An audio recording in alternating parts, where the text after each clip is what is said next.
সারা দেশ কোঠা আন্দোলন নিয়ে তোলপাড়। আসলে একটা জিনিস চিন্তা করে দেখেন, সবকিছু কিন্তু ঠিক হয়ে যাবে। মনে করেন কোঠাও সংস্কার হইল, ছাত্রদের দাবি মেনে নিল, ছাত্ররা সবাই ঘরে ফিরে গেল। কিন্তু যেই তাজা প্রাণগুলো ঝরছে, এই প্রাণগুলো কি কেউ ফেরত দিতে পারবে? যেই মায়ের বুক খালি হয়েছে, যে বোন ভাই হারাইছে, তাদেরকে কি ফেরত দিতে পারবেন? পারবেন না। আরেকটা জিনিস দেখলাম, দেখেন মানুষ কতটুকু মানুষকে ঘৃণা করলে একজন মানুষের মৃত্যুর খবর শোনার পর মানুষ আলহামদুলিল্লাহ বলে। এই জিনিসটা একটু চিন্তা করে দেখেন, মানে একটা সংস্থা, একটা সংগঠন মানে কতটা ঘৃণার পাত্র হইলে মানুষ মরার পর আলহামদুলিল্লাহ লেখে।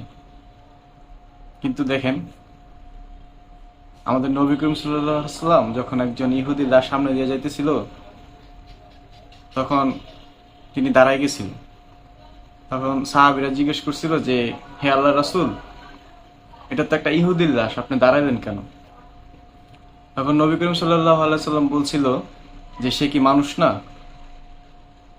তাইলে চিন্তা করে দেখেন, আপনি যে জায়গায় একজন মানুষ মরলে মানুষ ইন্না লিল্লাহি ওয়া ইন্না ইলাইহি রাজিউন পড়বে, একজন মুসলমান মারা গেলে সেখানে মানুষ আলহামদুলিল্লাহ পড়তেছে। তার মানে তাদেরকে মানুষ কি পরিমাণ ঘৃণা করতেছে। আর একটা সময় আমি এই প্রধানমন্ত্রী আমাদের দেশের শেখ হাসিনা, ওনাকে খুব পছন্দ করতাম। কি কারণে পছন্দ করতাম? ওনার হচ্ছে রাজনৈতিক যে ব্রেন, এটা অন্য লেভেলের ভাই। এটা আপনি মানে অস্বীকার করতে পারবেন না। তিনি মানে বহির্বিশ্বের সাথে যেভাবে সম্পর্কগুলা মানে মেনটেন করে, এটা মানে একটা প্রশংসার দাবিদার। আমি এই জন্য খুবই পছন্দ করতাম।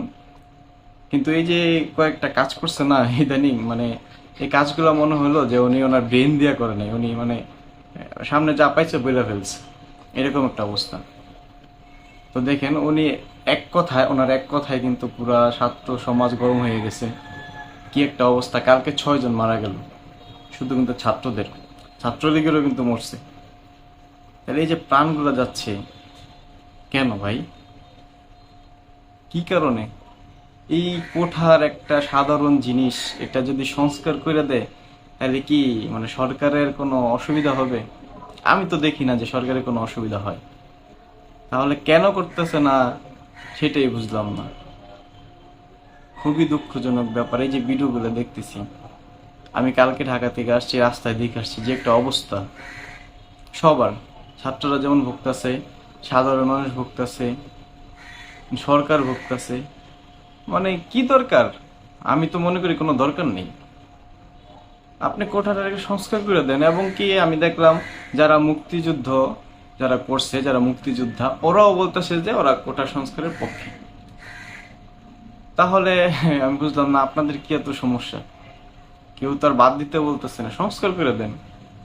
একটা সাধারণ জিনিস যেটা একদম সুন্দরভাবে সলভ হয়ে যেত, এই জিনিসটা আজকে জাতীয় ইস্যু হয়ে দাঁড়াইছে। আর কারো মায়ের বুক খালি না হোক, সেই দোয়া করি। সবার দাবি পূরণ হোক, এটার একটা সুষ্ঠু সমাধান যেন সরকার করে, সরকারের কাছে আকুল আবেদন। সবাই ভালো থাকবেন। আল্লাহ হাফিজ।